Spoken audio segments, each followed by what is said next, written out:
the y value will not be changed at all. We are going to change it up z value and x value. Okay, next one is the scaling. So we know that scaling is nothing but affecting the size of an object. You can change the size of an object by using scaling factors. So scaling factors also we have x axis பொறுத்தளவுக்கு இருக்கு, y axis இருக்கு, here also z axis. In the scaling process you either expand or compress the dimension of the object. Scaling can be achieved by multiplying the original coordinate of the object with the scaling factor. நம்ம லாஸ்டா என்ன பண்ணோம், x ஓட values ஓட scaling of x factor ஓட நம்ம multiply பண்ணா போதும், x ஓட new position கிடைச்சிரும். y ஓட values ஓட x scaling factor y ஓட values நீங்க multiply பண்ணீங்கன்னா போதும், new y value கிடைச்சிரும். So that the entire shape of an object will be affected.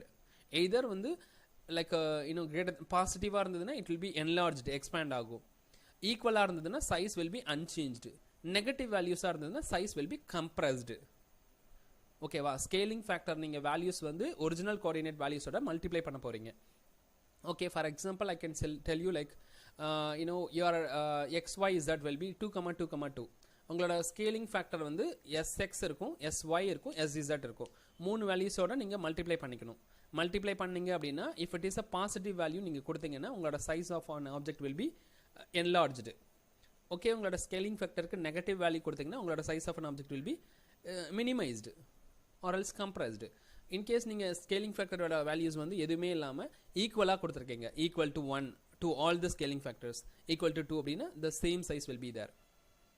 Okay, you can see about origin, change the size of the object and reposition the object relative to the coordinate origin.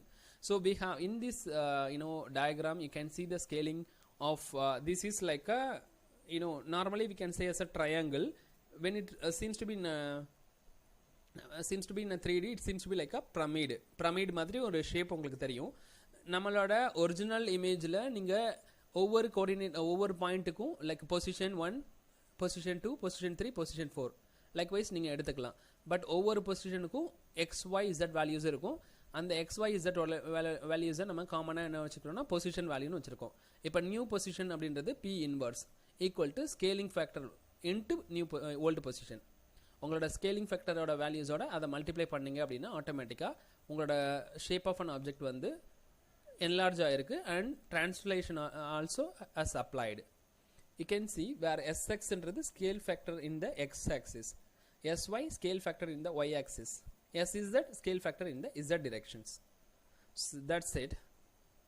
Okay, about any fixed point, scaling with respect to an arbitrary fixed point is not as simple as scaling with respect to the origin. The procedure of scaling with respect to an arbitrary fixed point is translate the object so that the fixed point coincides with the origin, or else scale the object with respect to the origin. Use the inverse translation of step 1 to return the object to its original position. உங்களோட ஆப்ஜெக்டை first என்ன பண்ணலாம்னா translate பண்ணலாம். translate பண்ணது மூலமா நம்ம என்ன பண்ணலாம்னா so we can get the fixed point of coincides with the origin ஓட values ஓட coincide ஆகும். ஸ்கேல் த ஆப்ஜெக்ட் வந்து பண்ணீங்கன்னா with respect to the origin வேல்யூயோட சேர்த்து தான் நீங்கள் ஸ்கேல் பண்ணணும். லைக் இன்வெர்ஸ் டிரான்ஸ்லேஷன் யூஸ் பண்ணீங்கன்னா பேக் டு யுவர் ஒரிஜினல் பொசிஷனுக்கே உங்களோட ஆப்ஜெக்ட் இருக்கும். Okay, this first diagram original position. ஓகேவா, ஒரிஜினல் பொசிஷன்றது எக்ஸ் அண்ட் ஒய் பிளேனில் மட்டும்தான் இருக்குது. Z plane values some values will be like 0ன்னு இருக்கும். ஓகே, நெக்ஸ்ட் டிரான்ஸ்லேஷன் அப்ளை பண்ணதுக்கப்புறம் என்ன ஆகுது, அந்த ஆப்ஜெக்ட் வந்து நீங்கள் சென்டராக மூவ் ஆகுது. You can see the image in B. And the third C image பாருங்க, original positionலயே இருக்கு, but scaling factor size of the object will be enlarged. Inverse translation பண்ணீங்கன்னா எனக்கு பழைய மாதிரி எங்க ஆப்ஜெக்ட் இருந்ததோ அதே இடத்துக்கு மூவ் ஆயிரும். ஸோ இது வந்து ஃபிக்ஸ்டு பாயிண்ட் ஸ்கேலிங் சொல்லலாம். ஒரே இடத்துல வச்சுட்டு ஒரு ஆப்ஜெக்டை வந்து ஃபேட்டாக காமிப்பாங்க. நீங்கள் இந்த டிரான்ஸ்ஃபர்மேஷன் டெக்னிக்கு நான் ஒரு பெஸ்ட் எக்ஸாம்பிள் சொல்லலாம். சம் பர்சனோட in a video you can see some people seems to be like a leaner, certainly they seems to be like a big and very huge in their size, like in movies like like animated movies and like என்ன சொல்றது உங்களுக்கு Idol வச்சு பண்ணுறாங்க இல்லையா, சாமி படம்லாம் பார்த்தீங்கன்னா திடீர்னு ஒரு ஐடல் வந்து பெருசாகிற மாதிரி ஒரே இடத்துல கம்ப்ரஸ், அதெல்லாம் வந்து பார்த்தீங்கன்னா இந்த டிரான்ஸ்ஃபர்மேஷன் டெக்னிக் தான். ஸோ அதுக்கு நீங்கள் பார்த்தீங்கன்னா function of X Y Z எடுத்துக்கிட்டீங்க, scaling factors of S X X Y and S Z and negative like எக்ஸில் பாசிட்டிவ் இருக்கும் நெகட்டிவ் வேல்யூஸும் இருக்கும். ஸோ ஃபைனலாக we have to take it up and sx, sy and sz. The finally one it's represented in the sense it will be like a 3D. So this represents the composite transformation. Composite transformation in the sense combination of translation, rotation and scaling factors. Okay, 3D scaling அப்படின்றது நம்ம x-axis பொறுத்து சொல்லலாம், y-axis பொறுத்து சொல்லலாம் and z-axis பொறுத்து சொல்லலாம்.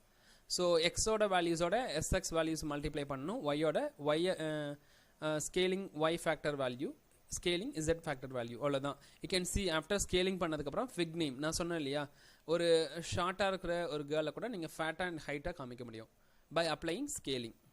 Scaling தான் அந்த transformation technique ஓட நேம்.